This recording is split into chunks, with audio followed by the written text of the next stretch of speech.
Welcome to the FamilyLife Blended podcast. I'm Ron Deal. We help blended families and those who love them pursue the relationships that matter most. And we help church leaders learn how to minister to the complex dynamics of blended family living.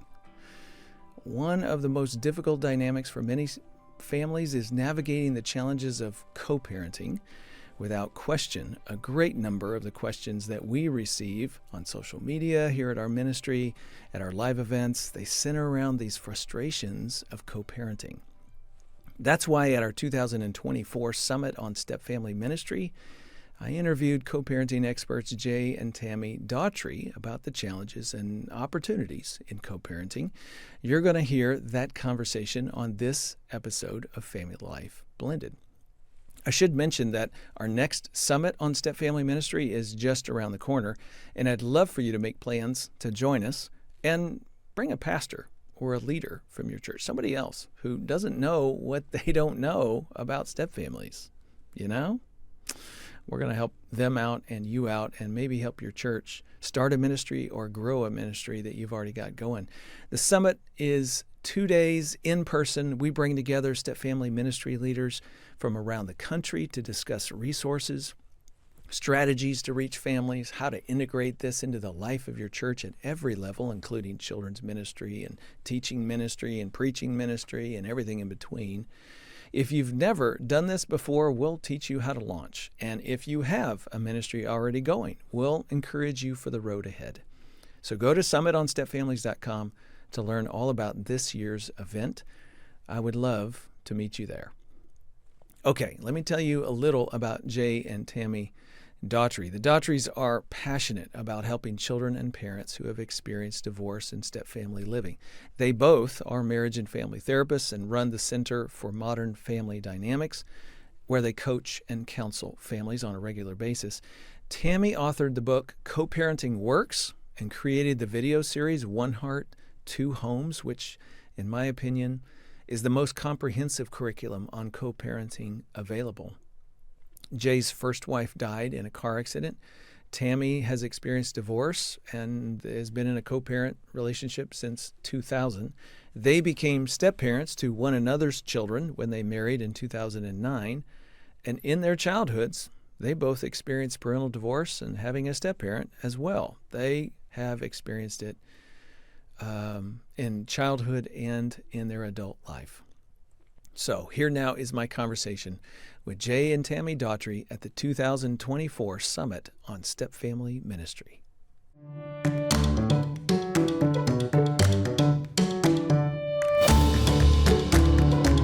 Welcome to the FamilyLife Blended podcast. We've got a live audience today.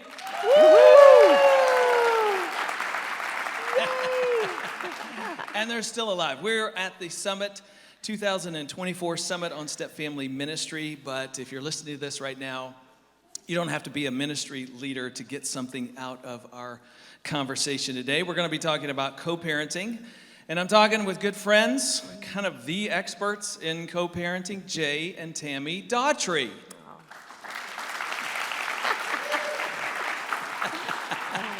This is so fun having a live audience. This never happens in the studio. That's right. It's just quiet. Well, let's take them all next time. Yeah, that's right. Let's take them with us. And invite them. You guys are no strangers to the Summit. You've been a part of this event in the past. Sure. You've been on the FamilyLife Blended podcast in the past, so welcome back to both of them. And Dan and I were having fun a little while ago with talking about our new grandchild, and we're very excited about that. Now, you guys, you got a few. Tell us about your grandchildren. We got a few. We have 6, so I think we win the prize, if there's a prize. That's right. No, we've got 6 under the age of 10, and just a newborn 3 weeks ago. So 3 girls, 3 boys.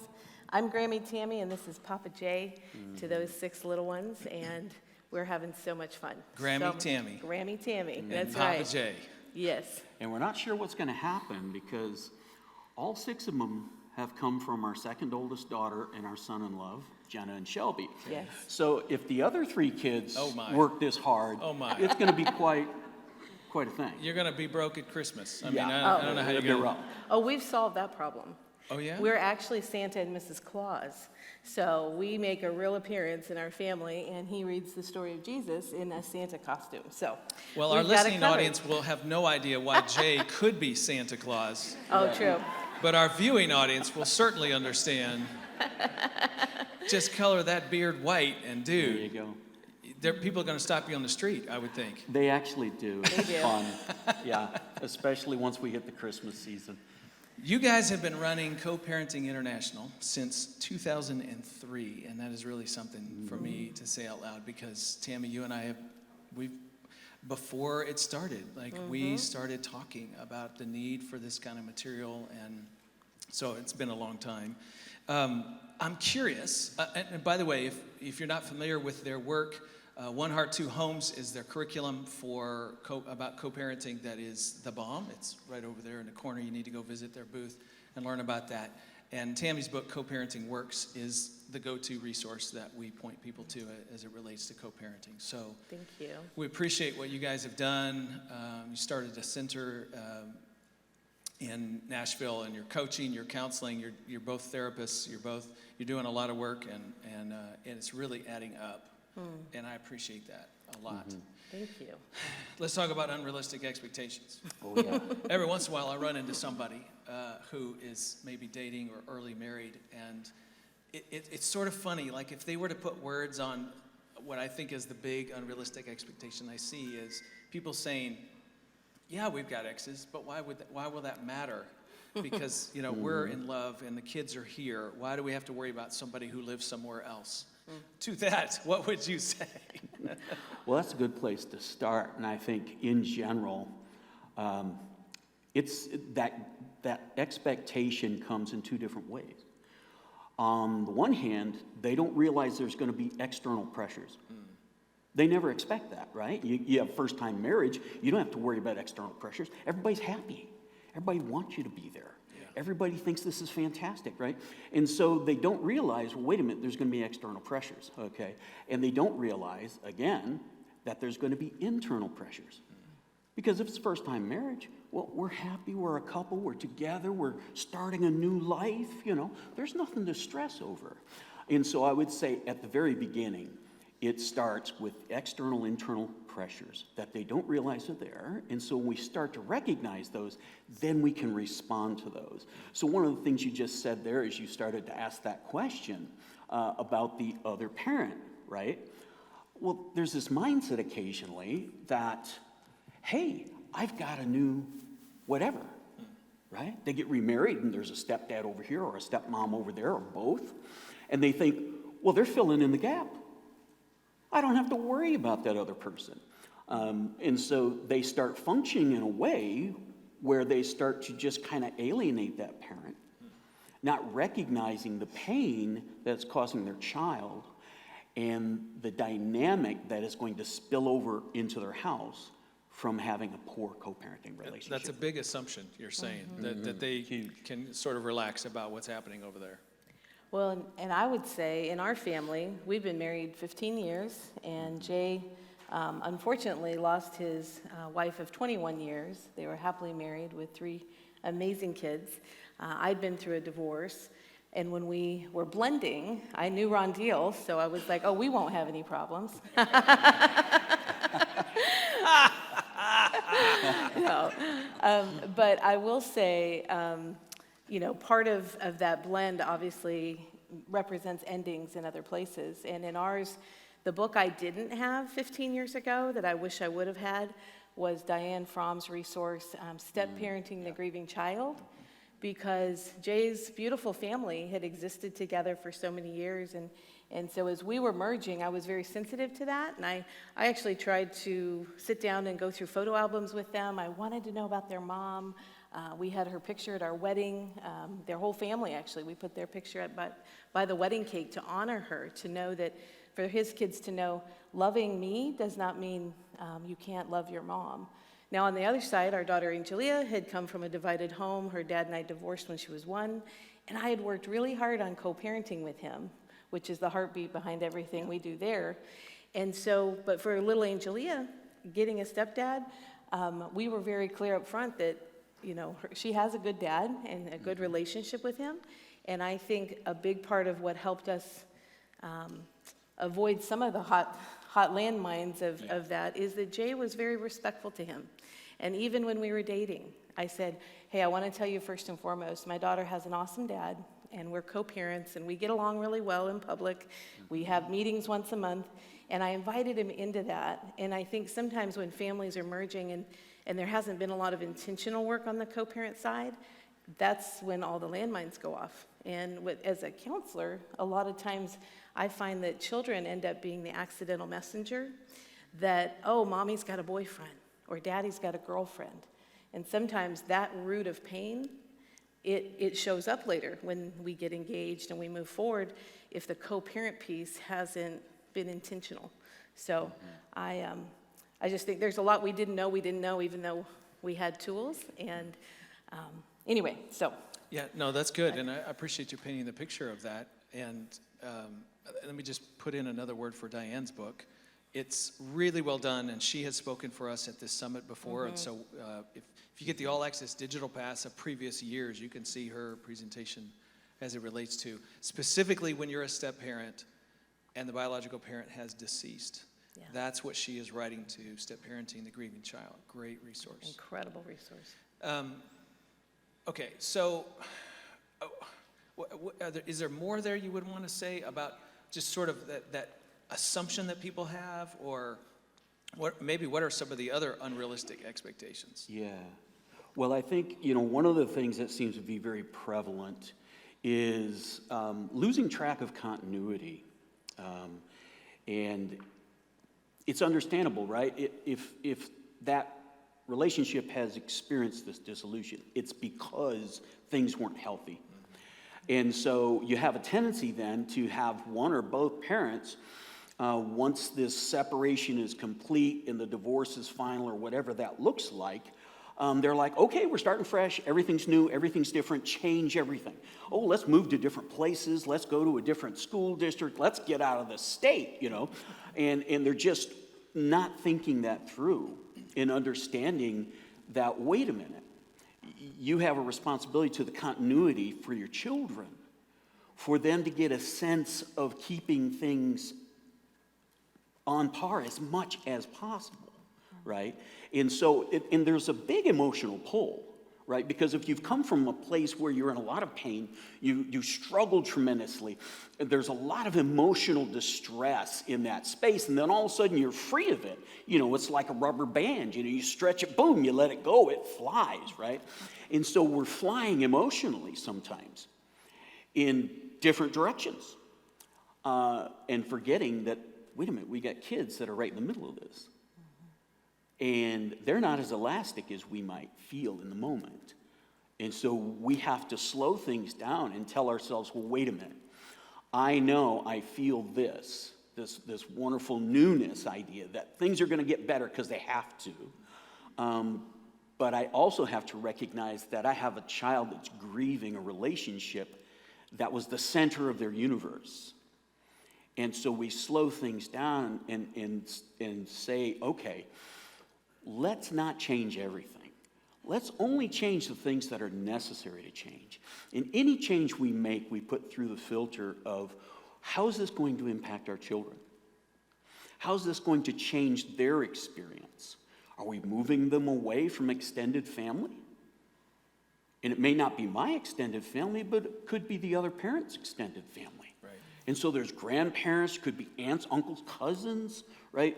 And so this is a very delicate place to be. And yes, that is one of the unrealistic expectations, is to think we start all new. Mm-hmm. Now, the other side of that is that we expect no change. Right. Oh, everything's going to be the same. Well, and coming up on Thanksgiving and Christmas, I can say in this time of year, we got married the weekend after Thanksgiving, so our first Christmas together, we were just kind of running right into it without a lot of pre-planning. And wonderful things can be part of our history at those holidays, and yet you can realize as you're unpacking his Christmas decorations, my Christmas decorations, and we didn't have any of ours just yet because it was our first Christmas. even the sentimental history of what those represent can be challenging at times. And so I think holidays, when you're co-parenting and kids have, time with us and time at another house. Of course, his children didn't have a mom to visit, but they had grandparents and other family that were still very much part of their Christmas experience. Being very careful of how we walk into those things is important, because they have a funny thing they did with this pickle that they would hide on the tree. And their mom had started that, right? And it was this really neat tradition. I'd never heard of it. But a really tough thing happened the first Christmas. When they were unpacking it, it actually broke. And so here we were, and I remember watching that happen, and it represented so much to them. And so we had to quickly, that was an expectation we didn't have, right? How do we tenderly walk through this with the kids, with something that meant so much? And then the flip side of that, I'll say, I had this little Charlie Brown tree. Didn't have a lot. I like pink and purple, so I actually had a silver tree with purple, like Galen knows how much I love purple, purple ornaments on it, and you get it from IKEA, you put it up on a stick, and it's done. Like, simple. Single mom and simple. Well, they had 21 years of beautiful, beautiful decorations and things that meant the world to their family. And so here we were, our first Christmas decorating. And those insider-outsider moments happened. I didn't know what to call them back then, but we had some of those happen. And so I think, as far as expectations, it's not necessarily something we talked about when we were dating, like, how will we decorate the tree? And what will we do with the ornaments that came from each of our families before we formed our family? So those are some tough ones. They are, and I want you guys to unpack two things that are underneath what you've just been talking about, attachments, and how those attachments compete with one another, and tie that in with some insider or outsider stuff. Let's not assume everybody knows what we're talking about there. Okay. So talk around those two things. Yeah, so, if you're working with co-parents and step-families, and they're really struggling, and you're trying to figure out, where's this coming from?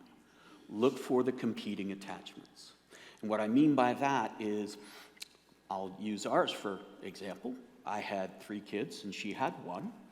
And so anytime there was a struggle between her and one of my bio children, there was this stress within myself of, and I didn't know what to call it at the time, but that's a competing attachment. Here I have this developing attachment, and then I have this innate bio attachment. Yeah, and that innate bio attachment is set in cement. It is, and it's another way to think about it is half of your heart is the daddy heart, right? That's set in cement. And then this other half is the husband heart. And those two collide in that moment when she and your child are not getting along. Yeah, absolutely. And we'll stay with this Christmas thing because there was a really poignant moment there as well. Our family tradition was all around ornaments. Diane, my former first wife, her mother would make ornaments, right? And it started when I was in high school and started dating Diane. And she started making me a Christmas ornament, right? And then every year she would make a Christmas ornament. So it was very personal, it was very family driven. And so, of course, that was really important to Diane. And so when we got married, every year there was an ornament that represented our family and our marriage. There were 21 of those representations of our marriage. Well, and of course, one of those, and the most prized, was our first Christmas. And so my oldest daughter is just gathering up all of those very special ornaments and wanting to put those in prominent places. And I know her heart was in a space where this is a time I really miss my mother. Yeah. But for her, it was a moment of, oh, wow, I am so small in the room right now. And it was very difficult, and it was very emotional for her. And so she was struggling to the point that she started to get emotional. She didn't want the kids to see it. So she goes upstairs, and that divided heart thing, that daddy husband heart, I was just stuck in the middle going, She's upstairs crying, I just know it. And the kids are down here putting trees together, wondering where she went. And Dad's supposed to be happy with us, but Right. there's a part of you that wants to run up and console her. Feels like you can't win for losing. Yeah, yeah. Well, and in hindsight, had I had Diane's book and even thought about the concept of those sentimental ornaments, I would have come to that much different. Right. But it caught me off guard, I'll be honest. And the 12-year-old junior high girl who got a little jealous of all this life they'd have, that's who showed up in that moment. And I was already a therapist. I had a degree. Hey, we're still right? people. We're still people. I'm still, We're still just a as real goofy human. as we're Yes. just as goofy after the degree as we were before. Yes, That's right. that's true. We just know what to call it now. But that's one of the things I've said to the families, even if there's not been death in the family prior to the blend, I've always said, look ahead to those sentimental moments, those dates on the calendar that represent something beautiful and special or something difficult. And I'll say real quick, my biggest surprise, and God took care of it ahead of time, was looking at the day I had married my daughter's dad. Well, I'm in a business meeting years ago, and before I even knew Mr. Wonderful, and Angelia was about 5 years old, and I'm in a business meeting, and I write down the date, June 12th, whatever that year was, and I paused, and my friend said, "What's wrong?" I said, "You know what? That's the day I got married X amount of years ago." And he said, "Well, let's call that Angel Day, because the day you married John was the beginning of your daughter, and her name's Angelia." So I was like, good reframe. Okay, I'll hold on to that. And like 6 hours later, my daughter calls from Georgia. She's at Grandma Betty's house, whispering in the phone, "Hey, Mom, guess what today is?" First, I don't know why she's whispering. And I'm like, I was literally in Ross changing clothes and trying on some things. And so I answered her call. I'm like, "Why are you whispering?" She goes, "Well, do you know what today is?" I said, "It's June 12th. She said, "Yeah, it's the day you married my dad." And I'm thinking, how does my 6-year-old daughter know that? Well, she was in Grandma Betty's closet going through photo albums, and here was our wedding invitation. And it was a 50s sock hop, and it was a fun wedding. And I said, "Wow." I said, "You know what, Angelia? Today's Angel Day." She said, "What does that mean?" I said, "Honey, the day I married your dad was the beginning of your beautiful life. It's a great day to celebrate." And she's like, "Oh, okay, I gotta go, bye." So I was so grateful that God preempted that call, because had I not had that business meeting and that conversation a few hours earlier, I would have been like, "What do you say?" So I think whether it's a loving, sentimental experience or a hard one, trying to reframe and look ahead as a couple, or those of you working with couples, what are the days on the calendar that one or the other, or the children, need to be aware of, and how do we reframe them with the most tender and intentional love? Let's just step outside what you've just described, because those competing attachments, that insider outsider stuff is very, very real in those moments. And what we heard from Gayla Grace earlier about crisis moments, the symbolism of a tree, of ornaments, the past, the present, the grief, the happiness of the now, being stuck in the middle and not knowing what to do. Okay, if you're a couple listening to this conversation or watching this conversation right now, or you're a ministry leader, what would you say to them about how to navigate the stickiness of those little moments? Yeah. Well, I think one of the things that we need some awareness around, whether we're the co-parents who have divorced, separated, whatever, or we're the people working with those co-parents. And one of the most powerful dynamics you'll find in that space, especially early on, is recognizing who left and who's being left. That changes the dynamic drastically, right? So I can sit down with one co-parent and, you know, in Eagle song, Already Gone, right? They were already gone long before the paper was put on the table, right? They were the ones that when the other parent showed up at home one night, they had their bags packed and there was paper on the table to sign. And that person was the one being left who was completely blindsided, who probably in some way knew there was problems, but they kept avoiding it, didn't really talk about the real things, didn't get any help, and then one day they come home, that person's walking out, and they're like, "What?" And just blows them away, right? And so as we walk our journey as co-parents or as leaders who are helping those co-parents, that's one of the things to listen for. Listen to their stories, let them tell their story, and understand who was leaving and who was being left, because each of them have different needs. If they're the ones who left, then there's a sense of helping them understand that this is a really difficult time for their children, but also for that other spouse. To get some empathy in there and some recognition that you had moved on. There was a disaffection, as we call it in therapy. They had already moved on. For them, when the break actually came, they were gone. It's okay. They had dealt with it. They had grieved that relationship. That's a different space. And if you're working with that person who was left, there is a lot of grief work to do. There's a lot of deep dives into how they are managing the emotional chaos that came with that. Because until they manage that well, they're not going to be there for their children who are experiencing that same chaos. And so as leaders, that's the first place I always look, is competing attachments. How are they showing up? How are they pulling at each parent? And how are they pulling at the kids? That's a whole other thing that we'll probably jump on in a minute. But also, who was left and who Got left. was leaving. Very insightful. Well, in a different twist, that something, again, I didn't know when we married 15 years ago, is how important bio time is. And so I know Ron talks about that a lot, and you'll hear about it in different parts of this whole conference. But when couples are excited and they're getting married kind of at the beginning, they're seeing their family as merging and blending and coming together.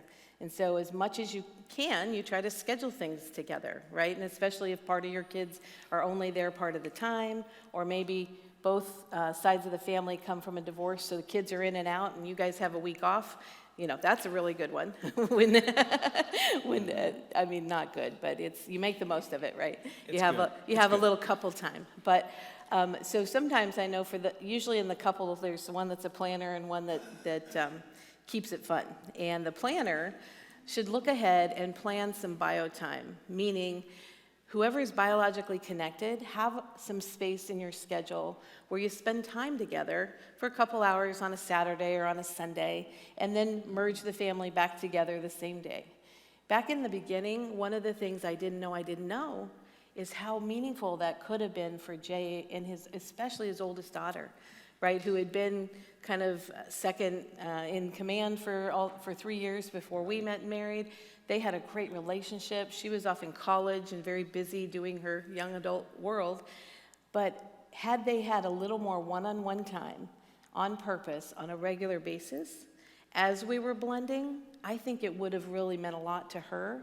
And over time, she was wonderful. She wrote us a love song when we got married, sang at the wedding. She'd babysit when we went on dates. So she was on board with us getting married. But as our marriage continued, I think she may have began to feel a little lost in that. And so that bio time is so important. And now I would say, Jay pursues her and we all go to dinner, but a lot, I'm still like, hey, take her out to dinner, because those bio connections are important. And when they feel like they're attended to and they're strong, it makes it a little easier to love and accept the new people.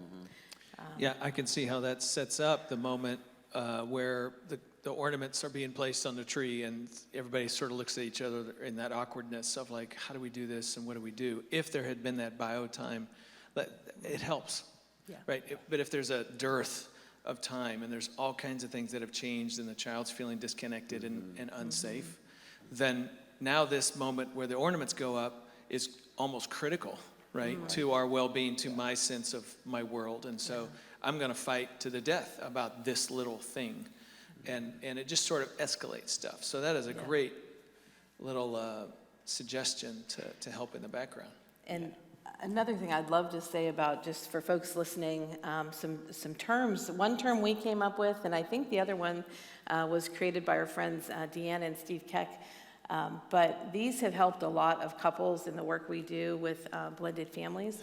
And we tell on ourselves more than anything, but the concept of having biofog and step vision, where biofog, if my daughter's doing something she shouldn't really do, or she didn't do something she should do, like, pick up things, clean things, not leave all the doors open in the kitchen, the cupboards or whatnot, I'll see that with my biofog. It's not quite as sharp, not quite as annoying to me because we're connected, right? She's been my daughter since birth, and it doesn't really annoy me that she does these things. And Jay has the same with his children, the biofog, that deep loving connection and attachment since birth. And so then the offenses that his children create in the household, I have step vision. And step vision is quick, and it's black and white, and it's to the point. Very objective. Okay, that's the 4th time we've asked him in 3 days to do this thing. Why isn't it done? Right?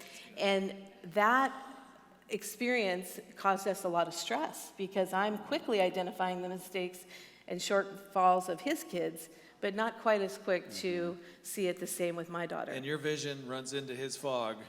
Yep. And your fog runs into her vision and vice versa. Yes. Yeah. And those are those moments where you find yourself In crisis. divided.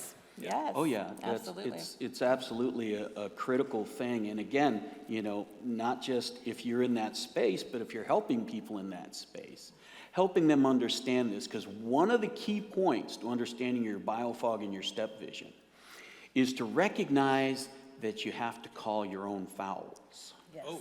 Yes. Right? Do you ever play some pickup basketball? Absolutely. Right. And if there's not a referee on the court, the only way that game does not descend into chaos and end up in a fight possibly is that everybody from the start says, wait a minute, we all got to call our own fouls. You got to be aware if you're doing what you shouldn't, if you're hammering on somebody, you got to call your foul.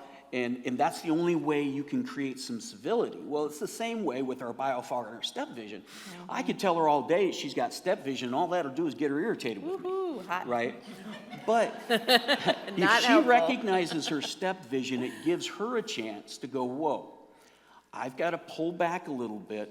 I got to try to put on this nurturing cap. Mm-hmm. I got to get these nurturing goggles in place so I can see the needs of this child before I see the things they haven't done that I expect.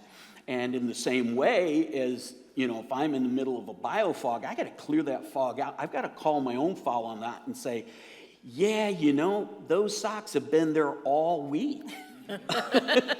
And I know he's busy and he's got homework and he's in the show choir at school. And he's just busy. He's running himself ragged. But man, 20 seconds to pick up a few pairs of socks and get them actually in the basket, right? 5 days, come on, right? I got to call my foul on that, Jay, and step up. I am loving this because there is a humility in calling your own fouls. Yes. Like you've got to be able to just own it and acknowledge that and then take responsibility to do something about it. And I'm assuming that's where this leads. It's your kid, sure. It's his socks. It's your job to help him follow through. Absolutely, because as you pointed out before, it's when you're in that situation, the worst thing a step parent can do is just take that step vision and ride roughshod over everybody.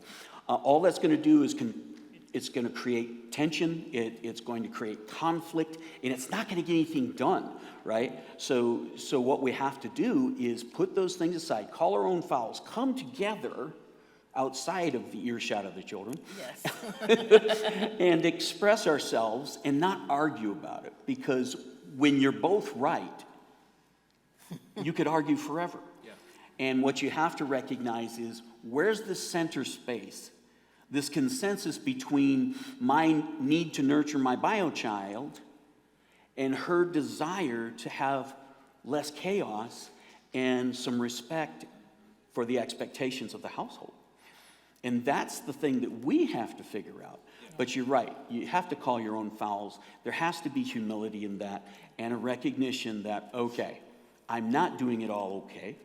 It's great to nurture, but there's a place in which I have to provide some discipline. Speaking of the cooperation that ultimately has to take place within this couple, let's talk about cooperative co-parenting. We've got a little bit of time left. Can you give us a high level, just give us a few minutes on the best posture, what we want to try to help move former spouses to? Sure. Well, when people ask you in the elevator, oh, so you're the head of Co-Parenting International, what's the most important thing I need to know? The first thing I'll say is that children need the emotional permission to love everyone they're connected to. And there are 1,000,001 moments that accidentally they don't feel they can, and sometimes intentionally. So trying to look as the parent or the step-parent, look for ways to foster your support of that child or children being able to emotionally love and connect with everybody. And how that shows up sometimes in the hard way for kids is they're going to go through anywhere from 400 to 800 handoffs in their exchange. If they've got mom and dad both alive, whether it's 50-50 every other weekend or half a dozen times in a month in the summer, however the co-parenting time works out, children are going to go through that exchange hundreds of times in their childhood. And one kid we worked with, or I know of anyway, I'll say, I think we calculated about 900 exchanges from age 2 to 17. And so it writes a story for what does my family look like? And did I have permission to love everybody? And so at those handoffs, and we're going to do a workshop later today and do a deeper dive on this, but if we can help families think ahead of time, how do you have a happy handoff? Which sounds crazy because the bio parents taking your children to the handoff, that's not your favorite day of the week. And they're not super happy about them leaving them to go to the other house. But children need the adults to do a healthy job of that handoff so that they can come and go between all the people that love them and not watch mom cry when kids leave to go to dad's, or dad's really angry and won't speak to mom when the kids leave dad to go to mom. So the happy handoff is a really important topic that, as a leader, if you've never lived in this as a kid, which I did, and you're not in it as a parent, then you've probably never thought about that. But imagine the stress when you go on a trip, or how we all came here, right? You got to pack, think ahead, what's the weather, what did I forget, be on time. Imagine for children, 700-800 times going through that, the physical exchange, the emotional exchange, and just being around the two humans that they love more than anything in the world, who usually don't like each other. So the handoff is a really critical one to do well. So you use the phrase cooperative colleagues, right? And we use that in our material as well. Comes from Dr. Constance Ahrens, Right. wrote a book back in the day called The Good Divorce. And she did some research, and she measured communication and interaction. And what she found was she could categorize the relational dynamic for co-parents, right? And so you had things like perfect pals, which is, oh, nothing's changed, we're all together, we take vacations together. That's ridiculous. Uncommon. On the other end, you had the fiery foes, and you had the angry associates, which is typically where most people start. Right. But what's wonderful about her work is it helps us give a spectrum, a continuum, let's say, that we could help point people towards, right? And the one that we want to land on is cooperative colleagues. Why? Well, because when you're cooperative colleagues, the hallmarks of that is that you have a high level of communication. A lot of communication, and it's quality communication. Yeah. And your interactions are also quality, but they're moderate. Why? Because the only time you interact is when you come together for your children, right? Showing up at the ball games and so on and so forth. It's kind of business-like stuff. Yes, that's a business-like relationship. It's a partnership, and the business of raising your kids is what you get together for. The only thing you need to talk about is how's business. What's happening for Susie and Johnny emotionally, academically, socially, all of those important questions. And so the cooperative colleagues is business-like relationship. It's non-competitive. It's not about outdoing each other or who's going to be in charge, right? We got to leave the egos at the door. And part of the way we do that is compartmentalism. All right, it's really important, and you've talked about this so often, so I'll just steal it right from you. Go right ahead. That we need to help parents, or if we're the parent, we need to find out how to compartmentalize the pain. a lot of pain from that dissolution of that relationship, a lot of hurt, and some of it can be ongoing, right?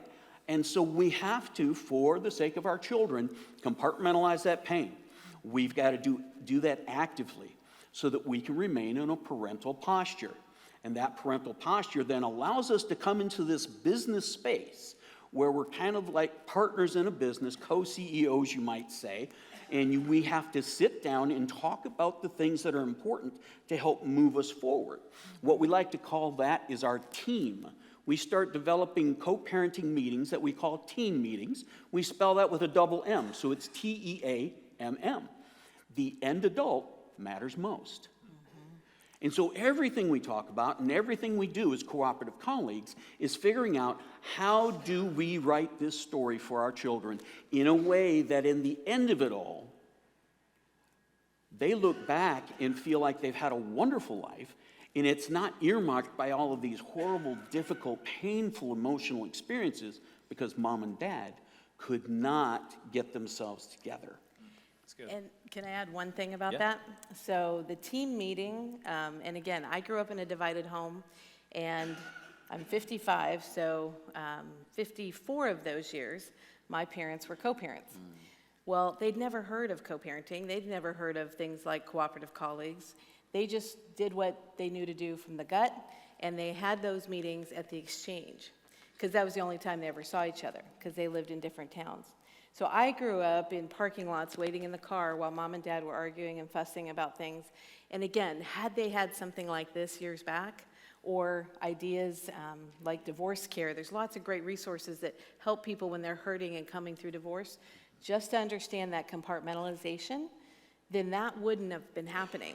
And so when I became a co-parent, as I was sitting across the table from Angelia's dad, working on our parenting plan, planning all the next things, she was just one, I said, John, let's be sure that regardless of anything, anywhere we go, wherever we do the handoffs and the ball games, that we never try to have co-parent business meetings at the handoff or at any events that our daughter's part of.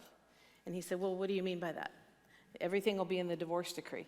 I said, no, we're still going to need to talk. There's going to be things, we didn't know at age 1 if she'd be into volleyball or basketball or violin or everything, which she ended up on the everything list. She's tried everything. Much like her mother. Golf for 3 weeks because she liked the skirt, you know. I didn't do that one. But she was amazing as a kid. She loved everything, tried everything. But I said to John, you know, we're going to have a lot to talk about as her parents that isn't in this decree. Yes, the financials and the parenting time will be in there, but we're going to need to have conversations. And so I just said, could we promise never to have a business meeting at the handoff or at one of her events? And so we got in the intentional plan of meeting at McDonald's about halfway between where we lived. We'd rotate when she was little, whose parenting time it was on. We'd come there like business partners. We'd plan a 1-hour meeting, initially probably every other month, and then eventually about once a quarter. And then when she gained a stepmom, I said, hey, bring her to the meetings. Like, I think she should come to our co-parent meeting. And John was like, why? I said, well, because she's going to be her stepmom. She's going to be the mom in your household half of her life. I want to build a bridge and a team with her. And so then she started coming. And then when I met Jay, Angelia was 9, and he came to the meetings. And so there at McDonald's in Hermitage, in Nashville, but a suburb called Hermitage, we would sit with our day planners and schedules and have intentional co-parent meetings. Yeah. And that's what made the handoffs very simple. And it made all the volleyball games, the choir events, low stress. Yeah. Because we knew the business of communication about money, who's going to buy what, who's going to have, if we're going to swap Tuesday for Friday next month, if you've got a business trip and I've got a business trip and we have to rotate, we talked about that at the meeting. So it was never at the handoff, never at our ball games. And so it made it a lot easier to compartmentalize. And I think for Angel, at least, she never saw us argue, never saw us fight. And we didn't argue, but we had some very emphatic conversations a few times, but always civil and always respectful because we're in McDonald's. We're in public. You were compartmentalizing and putting on that partnership. Posture with one another. Okay, I know you guys are going to unpack more at your breakout, and I know your materials go a whole lot more into what team meetings are. Let me turn the corner for our audience that we have Yeah. right now with the time that we have left. I'm thinking about what are the unique challenges as a leader, as a helper. Somebody's listening to this podcast right now as a friend to somebody who has a difficult co-parenting relationship. But what kind of challenges do you think in, ministering in a local church do we have trying to help people co-parent well? What are some mistakes we should try to avoid? Yeah. Well, I think, right off the bat, what we have to do, as much as we want to be compassionate church leaders and imagine that we're loving everybody the same and that we're not a respecter of persons, there's still a stigma around the idea of being a single parent. No matter how you got there, I mean, most everybody's going to think it's through divorce, and it may be, or it may not be. But nevertheless, there's still that stigma there, in recognizing that within ourselves and saying, okay, how do we assimilate and bring people in and foster a sense of belonging in our church for single parents? That's really where it all starts. And there's no one thing fits all. It's just not like that, because every church is different.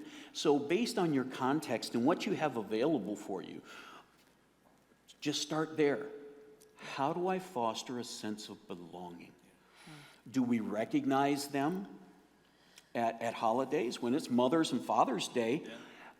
Do we point out, hey, we've got single mothers and single dads in here. We want to be sure we recognize you. And when we ask those parents to stand up, we want you to stand up proudly, because we see what you do. You're working twice as hard in most cases than all the parents who are here in an intact family. So, just that recognition, and then giving real physical ways to respond to their needs. Because what we know is their finances are lower on the backside of this. And they may stay that way for the rest of their lives. Who knows? But the finances are down. The resources, there used to be all these resources in one home for a whole family. Now those resources are cut right down the middle. And you have a parent over here who's just struggling to do the basics. You have a parent over here who's struggling to keep up with the logistics of it all. Right? So providing some support financially or in real resources, whether it's food, clothing, whether it's help getting to the church camps because you don't have the money to pay for it. I'm sitting here listening to you, and I've often thought that blended family couples are great resources to help the single parents. Co-parenting extends beyond blended couples, right, to the single parents. But a lot of the blended couples have been there, done that. And they get this better than anybody. To invite them to serve some of the other single parents in the congregation is a way to build community. It's a way to encourage and foster and take the stress down a notch, which helps your co-parenting posture, partnership attitude come up a little bit. And for those, here's a wild idea. Those handoffs and exchanges we talked about, sometimes families are going to police stations to do those because there's safety issues or there's high stress. What if your church could be a safe exchange place? Wow. Where Fridays and Sundays, there's a team of people there to receive kids, have snacks, shoot hoops in the gym, while certain kids get dropped off, and then half an hour later, the other parent picks up, and then it reverses on Sunday. You could have college students who come from divorced families involved in that as mentors, and you could be a safe place for those exchanges to happen so that they're not having to go to the police station, but they could come and be loved and met right where they are in that difficult place. And what if, during the week, if they needed to have a co-parent meeting, could they book a room at your church? Could there be a couple volunteers who are co-parents, however they got there, who could help just be around and welcoming? Not that they run their co-parent meeting, but they open up a room and say, hey, go online. Yeah, you can book it for a couple hours these days of the week. And then those families feel so supported that at least, even if they don't take you up on the offer, they're going to know that you really understand their complexities. Ladies and gentlemen, consider yourself challenged. That is a fabulous idea. I've never heard of a children's ministry anywhere who does anything like that. Consider yourself challenged. Bring it up. Have conversation with your leaders, your church. Cast a vision for that. That would be incredible. You want to talk about creating emotional safety and challenging, as Jay talked about, the stigma. We're a church where you're welcome to come as a single parent, as a blended couple who's making exchanges. We're making space for that. We foster that. We want to encourage that to be done in a way. You become a trusted friend and safe place, and wow, that is such a neat idea. And if there's anything they wrestle with when they've gone through the divorce, and even years later, it's their faith, right? What does God think of me? What does he think of the divorce, or all those pain points? And if we wrap our arms around them and say, hey, come, our doors are open. We love you. We love your kids. And many of them will walk away from their faith for a while because they're so mad at God, or they think God's mad at them.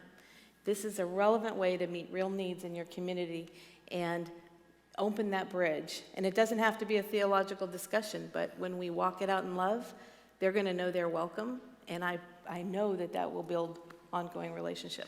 Tammy, Jay, co-parent ministry is a thankless job.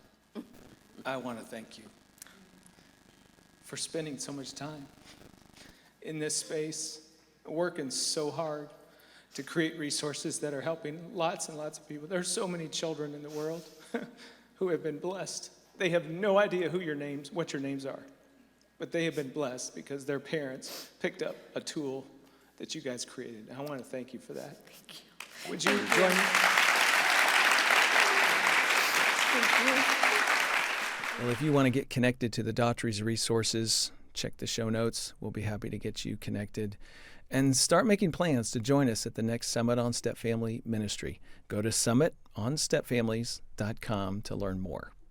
If you haven't subscribed to this podcast, either here, audio, or video on YouTube, please do that. We don't want you to miss anything that's coming.